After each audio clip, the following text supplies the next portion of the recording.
9월 30일 화요일입니다. 오늘은 신명기 34장 1절부터 마지막 12절까지 말씀입니다. 모세 가나안 땅을 바라보며 죽음을 맞이하다 라는 제목입니다. 모세 가나안 땅을 맞이하며 가나안 땅을 바라보며 죽음을 맞이하다. 오늘 우리가 읽은 이 본문은 신명기의 마지막 장이면서 또한 모세오경, 창세기, 출애굽기, 레위기, 민수기, 신명기의 마지막 장이에요. 그리고 이제 모세의 모든 이야기의 끝이 나는 거죠. 이 모세의 죽음과 더불어서 이제 율법의 시대가 종결이 되는, 마무리되는 그런 내용이라 이렇게 말할 수가 있어요. 그래서 이 34장은 그저 민족의 위대한 지도자 모세가 죽는 것으로 끝나는 장이 아니라 이제 이스라엘 역사뿐만 아니라 이 모든 하나님의 구원의 역사에서 큰 전환점을 찍는 곳이다 이렇게 말할 수가 있어요.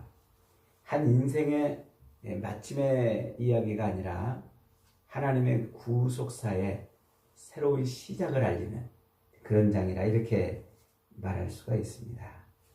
오늘 본문은 12절로 비교적 짧은 절이지만 문학적 아름다움과 신학적 깊이를 고루 갖춘 그러한 내용이라고 학자들은 입을 모으고 있습니다. 1절부터 4절은 하나님께서 모세에게 약속의 땅을 보여주시는 장면이고 5절로 7절은 모세가 죽는 장면이죠. 그리고 이제 8절은 백성들이 애도하는 장면이고 9절은 여호수아에게 모세의 리더십이 이양되는 그런 내용이고 마지막 10절부터 12절은 이 모세에 대한 평가로 이렇게 성경이 마무리가 됩니다. 우리 1절은 이렇게 시작합니다. 모세가 모압 평지에서 느보산에 올라가 여리고 맞은편 비스가 산 꼭대기에 이르매 여호와께서 길르앗 온 땅을 단까지 보이시고 그랬어요. 느보산에 올라가서 비스가 산 꼭대기에 이르렀다 그랬죠. 그러니까 이제 이 느보산은 큰 산을 의미하는 것이고 그 산 꼭대기가 이제 비스가 정상이라는 말이에요. 거기 올라가서 이제 서 있으니까 하나님이 모세에게 가나안 땅을 쫙 이렇게 이제 보여주시는 장면이에요. 이미 하나님은 모세에게 여러 번에 걸쳐가지고 너는 가나안 땅에 들어가지 못할 것이다. 너는 가나안 땅에 들어가지 못할 것이다. 이렇게 여러 번에 걸쳐서 말씀하셨죠. 민수기 20장 12절 무리바 사건의 이야기에서 그 이야기가 시작이 돼서 27장에서도 그랬고 또 신명기 3장에서도 그랬고 또 신명기 32장에서도 이렇게 여러 번에 걸쳐서 모세는 가나안 땅에 들어가지 못할 것을 하나님이 반복해서 말씀을 하셨어요. 인간적으로 보면 모세가 얼마나 아쉬웠겠습니까?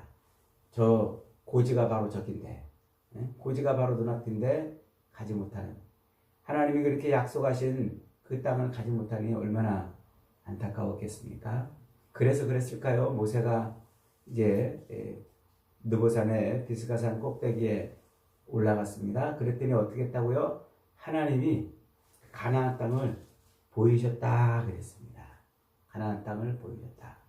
그래서 요 길르앗 이미 요단 동편 지역을 므낫세 지파가 차지하고 있던 그곳으로부터 요단강을 건너서 저 북쪽 호르몬산으로 해서 이제 서쪽으로 지중해 쪽 경계까지 밑으로 해서 또 부엘세바까지 쭉 밑으로 내려와서 소알 땅 소돔 지역까지 쫙 반시계 방향으로 한번 이렇게 보여주셨어요.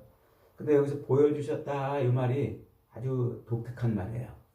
이곳은 모세가 그 육신의 눈을 갖고 이렇게 바라봤다 이런 말이 아니고 하나님이 그의 눈을 열어서 하나님의 땅을 보여주셨다 이 말이에요. 그러니까 아무리 맑은 날 산꼭대기에 올라가서 이렇게 쫙 봐도요, 맑은 날 눈으로 볼 수 있는 그 시계의 한계는 명확하죠. 아무리 맑아도요, 10km, 15km 이상을 볼 수가 없어요. 저 도봉산 꼭대기에 올라가면은 맑은 날 저 북한의 개경인가요? 개성인가요? 거기까지 보인다고 그러죠. 근데 그게 눈으로 이렇게 확 보이는 게 아니고 흐릿하게 그냥 황체만 보일 뿐이에요. 불과 뭐 한 10몇 킬로밖에 안 되는 그런 곳이니까 말이죠. 그러니까 이 요단 동편에 있는 이 느보산 비스가 꼭대기에서 아무리 이 육신의 눈이 좋고 이 시력이 좋아도 뭐 20km 내외밖에는 안 보일 거 아닙니까? 자 서해까지 지중해까지 볼 수가 없겠죠. 여기서 보이셨다 이 말은 하나님이 영화를 보듯 그렇게 보이셨다는 것을 의미해요. 그러니까 육신의 눈으로 볼 수 없는 것을 볼 수 있게 하셨다. 그 단어예요, 이게. 그래서 70인경은 요 단어를 그렇게 번역을 하는데 어떨 때 어떻게 쓰이는 단어로 번역하냐면 요한계시록에 가면은 하나님이 사도 요한에게 뭘 자꾸 보여주시잖아요. 볼 수 없는, 육신의 눈으로는 볼 수 없는 어떤 장면을 자꾸 보여주셔요. 그리고 21장에 가면은요, 하나님께서 이제 성령으로 이끌어 가셔서 사도 요한에게 산 높은 산 꼭대기에 올라가서 새 예루살렘의 모습을 보여줘요. 그러니까 육신의 눈으로는 볼 수 없는 그것을 하나님이 보여주시는 것이죠. 바로 그때 쓰이는 단어가 지금 여기서 쓰이는 단어예요. 그러니까 하나님이 육신의 눈으로는 볼 수 없는 그 가나안 땅을 쫙 열어서 지금 보여주고 있다, 이렇게 말할 수가 있어요. 그러니까 이것은 곧 아브라함과 이삭과 야곱에게 약속하신 바로 그 언약의 땅인 것을 보여주신 겁니다. 그래서 4절에서 내가 네 눈으로 보게 하였거니와 이렇게 표현하고 있는 거예요. 네 눈으로 보게 하였거니와, 이게 하나님이 육신의 눈이 아닌 그 언약을 볼 수 있는 눈을 열어주셨다 이 말이에요. 그러면서 하나님은 너는 그리로 들어가지 못하리라고 말씀을 하시죠. 인간적으로 보면 너무나 아쉽고 너무나 속상하지만 이는 불순종에 대한 하나님의 공의가 얼마나 철저한가 하는 것을 보여주는 거예요. 이 모세의 죽음은 안타까운 죽음이겠죠. 그런데 모세는 지금껏 이스라엘 백성들에게 하나님의 말씀, 율법의 말씀을 선포하면서 뭐 하라고 그랬어요? 이것을 순종하라 그랬죠. 순종하면 복을 받을 것이고 불순종하면 저주가 임할 것이다 하는 말씀을 강조를 했잖아요. 근데 하나님이 무리바 물가에서 백성들이 먹을 물이 없어가지고 막 분열하고 다투고 갈등할 때 그때 모세에게 어떻게 합니까? 반석에게 명하여 이 물을 내게 하라 이렇게 요구하시잖아요. 그런데 모세가 어떻게 했습니까? 백성들에게 막 화가 나가지고 막 내가 너희들한테 이 반석에서 물을 내서 너희들을 갈증을 해갈시키랴 그러면서 그냥 가서 달려가서 지팡이로 반석을 두드렸어요.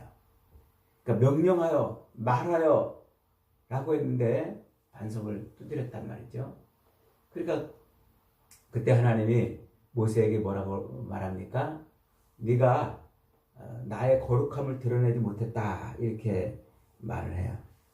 내가 나를 믿지 아니하고 내 거룩함을 나타내지 않았다. 그래서 너는 가나안 땅에 들어가지 못할 것이다 이렇게 말하죠. 그러니까 모세는 하나님의 명령의 말씀에 불순종한 것을 인하여 들어가지 못한 거예요. 하나님의 이 명령, 하나님의 말씀을 순종하는 것에 대한 공의가 얼마나 정확한가 하는 것을 하나님은 모세의 죽음을 통해서 백성들에게 지금 말씀을 하고 있는 것입니다. 그러면서 아무리 위대한 하나님의 사람이라 할지라도 하나님의 거룩한 법을 넘어설 수 없다 하는 거예요.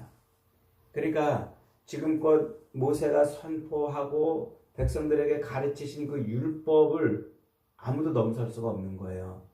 그 율법을 넘어서는 것은 하나님의 거룩하심을 오히려 가리는 것이 되는 것이죠.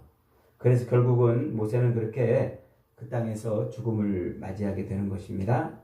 5절에서 6절은 그의 죽음을 이렇게 기록합니다. 이에 여호와의 종 모세가 여호와의 말씀대로 모압 땅에서 죽어 벳부올 맞은편 모압 땅에 있는 골짜기에 장사되었고 오늘까지 그의 묻힌 곳을 아는 자가 없느니라. 이 본문은 모세의 죽음을 기록하면서 여호와의 종 모세 이렇게 칭하죠. 그러니까 지금 모세는 여지껏 자기가 자기 인생을 무엇으로 사는 거예요? 여호와의 종, 하나님의 종으로 사는 것이죠. 그래서 하나님의 뜻을 따라 이스라엘의 구원과 해방이라는 구속사를 완수하기 위해서 하나님이 그를 종으로 썼다는 얘기예요. 그러니까 하나님의 종, 여호와의 종이라는 이 타이틀은 모세에게 아마 최고의 훈장 같은 타이틀이었을 겁니다. 그래서 그의 죽음을 오늘 본문은 뭐라고 말합니까? 여호와의 말씀대로 죽은 죽음이다 이렇게 말합니다. 여호와의 말씀대로 죽은 죽음이다. 그리고 놀랍게도 그의 장례식을 누가 치러줍니까? 하나님이 치러주세요. 백성들이 치르지 않고 하나님이 치러주십니다. 그래서 모압 땅에 있는 골짜기에 장사되었고라고 말하는 요 구절에서 주어가 하나님이에요. 백성들이 아니고. 그러니까 모세가 비스가산 꼭대기에 올라가서 그대로 죽음을 맞이했는데 백성들이 올라와서 그 모세의 시신을 가지고 벳부올 골짜기에 묻은 게 아니라 백성들하고는 아무 상관없이 하나님이 그의 장례를 치렀다는 거예요. 그래서 하나님께서 그렇게 하나님의 손으로 그의 인생을 사용했다 하는 것이죠. 그가 죽을 때 나이가 120세라고 말합니다. 그런데 어떻게 그의 삶의 그 상태를 묘사하냐면 그가 눈이 흐리지 아니하고 기력이 쇠하지 않았다 이 말이에요. 그는 육신의 결핍으로 죽은 게 아니에요. 우리가 나이가 80대고 90대면은 온몸이 아프고 내 마음대로 잘 움직여지지 않고 그러잖아요. 그렇게 육신이 점점 쇠약해지다가 결국은 그 육신이 움직여지지 않을 때 그때 죽음을 맞이하는 거죠. 그런데 모세의 죽음은 어떻다고요? 눈도 쇠하지 않고 기력이 쇠하지 않았다. 눈도 흐리지 않고 기력이 쇠하지 않았다는 말은 육신의 이 쇠약함으로 육신의 결핍함으로 죽었다는 말이 아니라 그는 하나님이 그의 수명을 거기까지 끌고 가셨다는 거예요. 그래서 모세의 죽음은 하나님의 부르심에 순종한 순결한 죽음이라는 것이죠. 모세는 그렇게 하나님께서 그의 인생에 사명을 주고 그 사명을 마치기까지 하나님이 끌고 가신 거예요. 그리고 하나님께서 이제 그의 인생의 모든 사명을 벗겨내시고 그로 쉼에 안식에 들어가게 하신 거예요. 그러니까 모세는 육신의 이 쇠약함으로 인해서 강제로 죽은 게 아니라 하나님이 그를 이제 육신의 모든 문제들을 해결하게 하시고 그리고 쉼을 허락하셨다. 이게 모세의 죽음에 담겨 있는 의미예요. 자, 그러니까 이제 8절에 이스라엘 백성들은 모세의 죽음을 위해서 30일 동안 애도를 합니다. 이 30일간의 애도는 성경에 나와 있는 하나님의 사람들에 대한 죽음에 대한 애도이죠. 그러니까 모세가 단지 이스라엘 백성들에게 정치적인 그런 지도자 또 민족의 지도자만이 아닌 그는 영적인 하나님의 영적인 일을 감당하는 사람이었다는 것을 지금 말하고 있어요. 9절은 여호수아에게 이제 리더십이 계승되는 장면입니다. 9절을 한번 읽어봅니다. 모세가 눈의 아들 여호수아에게 안수하였으므로 그에게 지혜의 영이 충만하니 이스라엘 자손이 여호와께서 모세에게 명령하신 대로 여호수아의 말을 순종하였더라. 이 모세가 이제 여호수아에게 안수함으로써 그에게 있는 모든 사명과 영적인 권위까지 이제 이양이 되었습니다. 이것은 단순한 권력의 이양이 아니라 하나님의 부르심과 영적인 능력, 모세에게 임했던 그 모든 하나님의 그 영적인 능력이 이양됐음을 의미하는 거예요. 그래서 신약에서도 사도들이 이 안수를 통해서 사역자들을 세우지 않습니까? 성령의 능력이 그렇게 안수를 통해서 부여되는 그런 장면이 반복되는 것이죠. 자, 그런데 본문은 여호수아를 이렇게 모세가 안수해서 그 모든 영적인 것을 이양하니까 지혜의 영에 충만한 자라고 이렇게 여호수아를 소개합니다. 지혜의 영. 지혜의 영이 뭘까요? 지혜의 영은 이사야 1장 7절이나 에베소서 1장 17절 등에 의하면 성령을 의미하죠. 성령. 근데 왜 이 성령을 지혜의 영이라고 이렇게 말하는 것일까요? 지혜라는 말은 제가 여러 번 설명을 했죠. 에베소서 강의할 때도 설명했습니다만 지식, 인간은 우리의 그 오감을 통해서 지식을 받아들여요. 배우는 거죠. 그래서 시각, 청각, 후각, 촉각, 미각, 촉각 등이 오감을 통해서 정보를 받아들이고 그렇게 습득을 합니다. 배우는 거예요. 지식을 배우는 거예요. 학교를 다니고 텔레비를 보고 신문을 보고 책을 읽고 이게 우리의 오감을 통해서 지식을 받아들이는 것이죠. 그 받아들인 지식을 활용하는 능력을 지혜라 이렇게 말한다고 그랬죠. 지혜. 그러니까 지혜는 내가 알고 있는 지식을 활용하는 능력이에요. 1 더하기 1은 2다 이렇게 배웠으면 이제 1,000원 더하기 1,000원은 2,000원인 것을 알고서 그걸 가지고 시장에서 물건을 살 수 있는 그런 지혜를 발휘해야 되는 거죠. 그래서 우리 인간이 이렇게 오감을 통해서 받아들인 지식을 활용할 수 있도록 누가 역사하십니까? 성령이 역사하는 거예요. 하나님의 성령. 그래서 성령이 우리 안에 들어오셔서 우리로 그렇게 우리가 습득한 지식들, 그 지식을 활용하며 살도록 우리에게 성령의 은혜를 주시는 거예요. 근데 이 지혜의 근원이 어디라고요? 잠언서에서는 이 지혜의 근원을 뭐라고 설명합니까? 여호와를 경외하는 것이 지혜의 뿌리다. 근본이다. 그러죠. 그러니까 우리의 인간의 지혜는 여호와를 경외하는 데서부터 오는 하나님의 은혜고 선물이에요. 그래서 다 배웠다고 해가지고 다 똑똑한 게 아니에요. 많이 배웠다고 해서 그가 그 배운 것을 다 활용할 수 있는 그런 게 아니에요. 하나님이 딱 주시는 데까지만 하는 거예요. 그래서 보세요.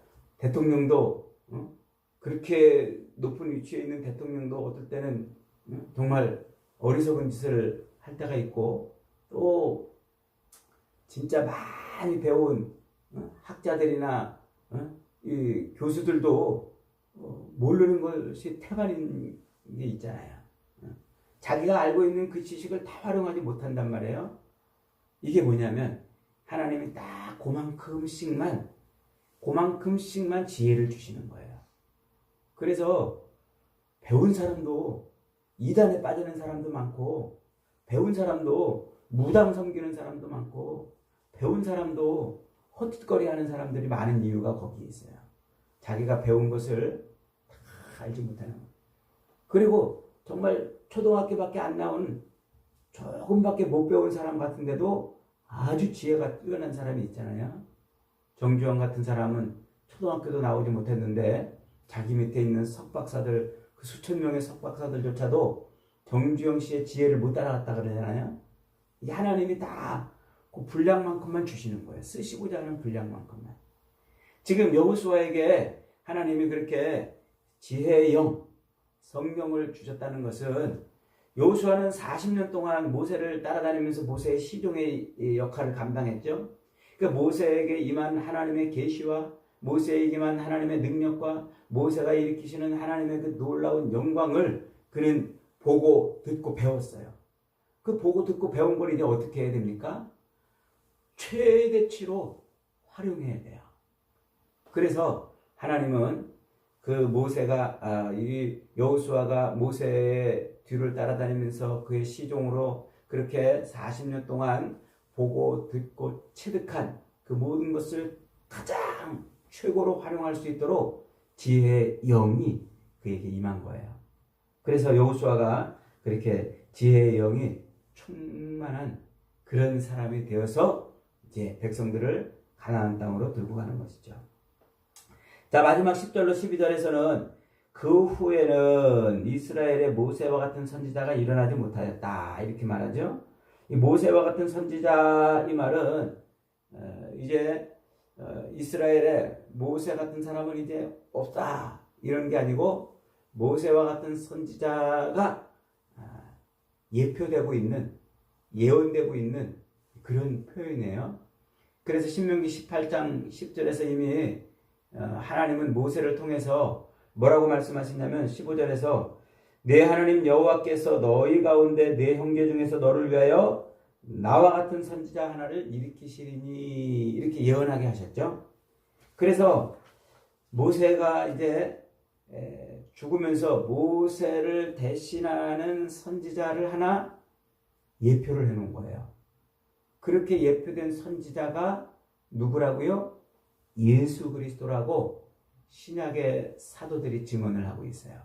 그래서 베드로 사도가 성령의 충만함을 입어서 베드로전서 3장에서 유대인들에게 쫙 예수님을 설명하면서 바로 요 구절을 딱 갖다가 예수님이 모세와 같은 선지자다 이렇게 설명을 하죠.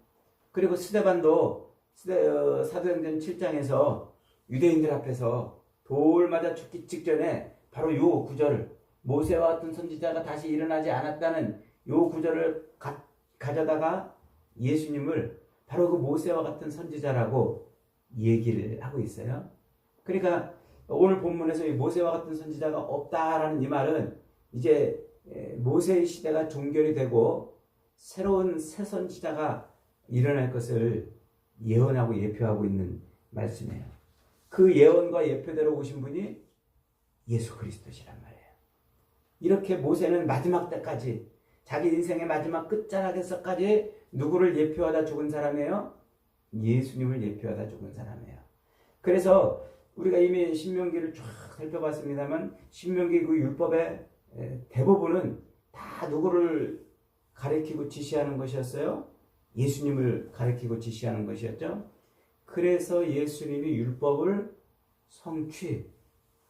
성취하시는 분으로 오신 분이라 이렇게 말하는 거예요.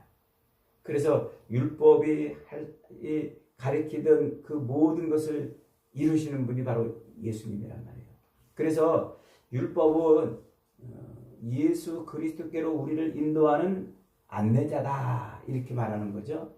그래서 모세는 그리스도를 예표하는 율법으로 그리스도를 예표하는 인생의 사명을 살았던 겁니다. 그렇게 하나님은 모세의 인생을 그렇게 쓰셨죠. 여러분 히브리서 3장 5절 이하에서 이렇게 말합니다. 또한 모세는 장래에 말할 것을 증언하기 위하여 하나님의 온 집에서 종으로 신실하였고 그리스도는 하나님의 집을 맡은 아들로서 그와 같이 하셨으니 곧 우리의 소망의 확신과 자랑을 끝까지 굳게 잡고 있으면 우리는 그의 집이라. 그러니까 모세가 하나님의 집에서 열심히 그렇게 사명을 감당하신 것이나 예수님이 하나님의 아들로 그 집을 짓는 일들을 열심히 하신 것은 누구를 위한 것이라고요? 우리를 위한 것이다 이렇게 말씀하고 있어요. 그래서 우리가 하나님의 집으로 온전히 지어져 가야 된다고 말씀하고 있는 거죠. 여러분 오늘도 하나님의 구속사는 멈추지 않고 이어집니다. 모세가 죽었지만 하나님의 구원은 오히려 그리스도 예수를 통해서 더욱더 온전하게 성취되듯이 이제 우리도 그리스도 예수의 구원을 바라보며 사는 사람이 된 거예요. 그래서 하나님이 저와 여러분의 눈을 활짝 열어서 육신의 눈으로는 볼 수 없는 하나님의 나라를 보는 그런 은혜가 임해야 되겠습니다. 오늘도 저와 여러분의 삶에 하나님의 은혜가 임해서 하나님이 모세의 눈을 열어서 육신의 눈으로 볼 수 없는 하나님의 나라를 보여준 것처럼 저와 여러분도 그렇게 하나님의 나라를 보고 사는 복된 인생들이 다 되시기를 주님의 이름으로 축복합니다. 아멘. 말씀